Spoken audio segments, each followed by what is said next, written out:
بسم اللہ والصلاۃ والسلام علی رسول اللہ صلی اللہ علیہ وسلم۔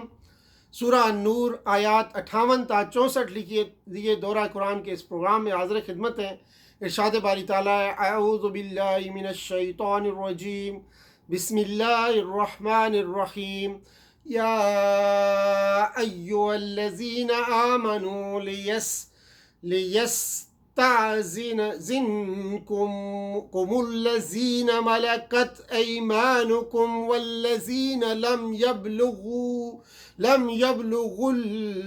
الحلم منكم 3 مرات من قبل صلاة الفجر وحين تدعون ثيابكم من الظهيرة ومن بعد صلاة العشاء 3 عورات لكم ليس عليكم ولا عليهم جناح بعدهن طوافون عليكم بعضكم على بعض كذلك يبين الله لكم الآيات واللہ علیم حکیم۔ صدق اللہ العظیم۔ رب اشرح لی صدری ویسر لی امری واحلل عقدۃ من لسانی یفقہوا قولی۔ اللہم ارنا الحق حقا وارزقنا اتباعہ وارنا الباطل باطلا وارزقنا اجتنابہ، آمین یا رب العالمین۔ یہاں سے پھر احکام معاشرت کا سلسلہ، گھریلو زندگی کے احکام کا سلسلہ شروع ہوتا ہے۔ بعید نہیں کہ سورہ نور کا یہ حصہ اوپر کی تقریر کے کچھ عرصہ بعد نازل ہوئی ہو۔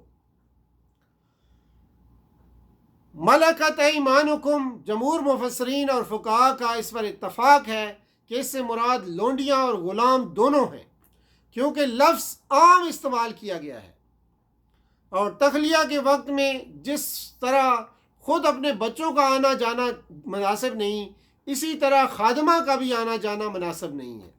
یہ امر تو متفق علیہ ہے کہ یہ حکم بالغ اور نابالغ دونوں قسم کے مملوکوں کے لیے عام ہے، اور وہ بچے جو ابھی عقل کی حد کو نہیں پہنچے ہیں، اس ترجمے سے یہ حکم لڑکوں اور لڑکیوں دونوں کے لیے عام ہو جاتا ہے کہ علامات بلوغ دونوں میں مختلف ہیں۔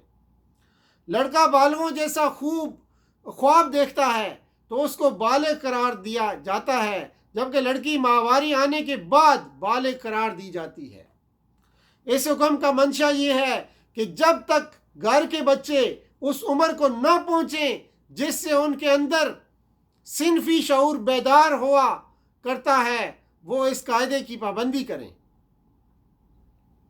3 عورات لکم، یعنی عربی زبان میں عورت کے معنی خلل اور خطرے کی جگہ کے ہیں، اور اس چیز کے لیے بھی بولا جاتا ہے جس کا کھل جانا آدمی کے لیے باعث شرم ہو، یا جس کا ظاہر ہو جانا اس کو ناگوار ہو۔ اس معنی میں بھی مستعمل ہے کہ کوئی چیز غیر محفوظ ہو، جیسے غزوہ احزاب کے موقع پر منافقین نے کہا تھا ان بیوتنا عورات، یعنی ہمارے گھر غیر محفوظ ہیں۔ وہ 3 وقت یہ ہیں: صبح کی نماز سے پہلے کا وقت، دوپہر کے وقت جب تم کپڑے اتار کر رکھ دیتے ہو، عشاء کی نماز کے بعد کا وقت۔ یعنی ان 3 وقتوں کے سوا دوسرے اوقات میں نابالغ بچے اور گھر کے مملوک ہر وقت عورتوں اور مردوں کے پاس بلا اجازت آ جا سکتے ہیں، اور اس صورت میں اگر تم کسی نامناسب حالت میں ہو اور بلا اجازت آ جائیں تو تمہیں ڈانٹ ڈپٹ کرنے کا حق نہیں ہے۔ اور جو عورتیں جوانی سے گزری بیٹھی ہوئی ہوں، نکاح کی امیدوار نہ ہوں، وہ اگر اپنی چادریں اتار کر رکھ دیں تو ان پر کوئی گناہ نہیں، بشرطے کہ زینت کی نمائش کرنے والی نہ ہوں۔ اس سے مراد سن یاس یعنی عورت کا اس عمر کو پہنچ جانا ہے جس میں وہ اولاد پیدا کرنے کے قابل نہ رہے، اس کی اپنی خواہشات بھی مر چکی ہوں اور اس کو دیکھ کر مردوں کو بھی کوئی صنفی جذبہ نہ پیدا ہو سکتا ہو کہ وہ اپنے کپڑے اتار دیں۔ تمام فقہاء اور مفسرین کے نزدیک اس سے مراد زینت چھپانے والی چادریں ہیں، زینت کے ساتھ تبرج کرنے والی نہ ہوں۔ یعنی تبرج کے معنی ہے اظہار و نمائش کے بارجہ اس کھلی کشتی کو کہتے ہیں جس پر چھت نہ ہو اور دور سے نظر آ رہی ہو بادبانی کشتی۔ یعنی اسی معنی میں عورت کے لیے یہ لفظ اس وقت بولتے ہیں جب وہ مردوں کے سامنے اپنے حسن اور اپنی آرائش کا اظہار کرے۔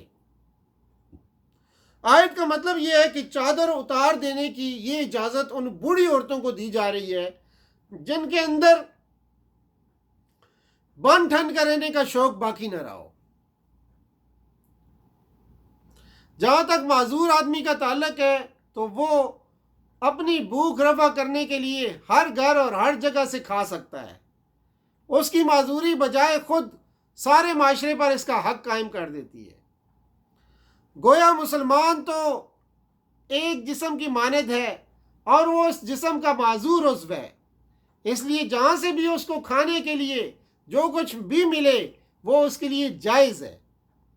رہے عام آدمی تو ان کے لیے ان کے اپنے گھر اور ان کے لوگوں کے گھر جن کا ذکر آیت میں کیا گیا ہے یکساں ہے، ان میں سے کسی کے ہاں کھانے کے لیے اس طرح کی شرطوں کی کوئی ضرورت نہیں ہے کہ صاحب خانہ باقاعدہ اجازت دیں تو کھائیں ورنہ خیانت ہوگی۔ دوستوں کے معاملے میں یہ بات ملحوظ خاطر رہے کہ ان سے مراد بے تکلف اور جگری دوست ہیں جن کی غیر موجودگی میں اگر اس کے دوست اس کے گھر سے کچھ کھائیں تو ان کو خوشی ہوگی۔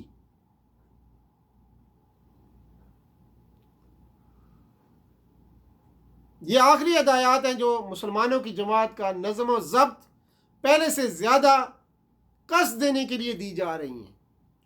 یہی حکم نبی صلی اللہ علیہ وسلم کے بعد آپ صلی اللہ علیہ وسلم کے جانشینوں اور اسلامی جماعت کے امراء کو بھی ہے۔ جب کسی اجتماعی مقاصد کے لیے مسلمانوں کو جمع کیا جائے، قطع نظر اس کے کہ جنگ کا موقع ہو یا حالت امن کا موقع ہو، بہرحال ان کے لیے یہ جائز نہیں ہے کہ امیر کی اجازت کے بغیر واپس چلے جائیں یا منتشر ہو جائیں۔ اس میں یہ تنبیہ بھی ہے کہ کسی واقعی ضرورت کے بغیر اجازت طلب کرنا تو سرے سے جائز ہی نہیں ہے۔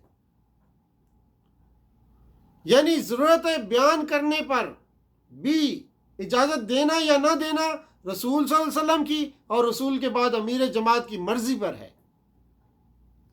اگر وہ سمجھتا ہو کہ اجتماعی ضرورت اس شخص کی انفرادی ضرورت کی بنسبت زیادہ عام ہے تو وہ پورا حق رکھتا ہے کہ اجازت نہ دے۔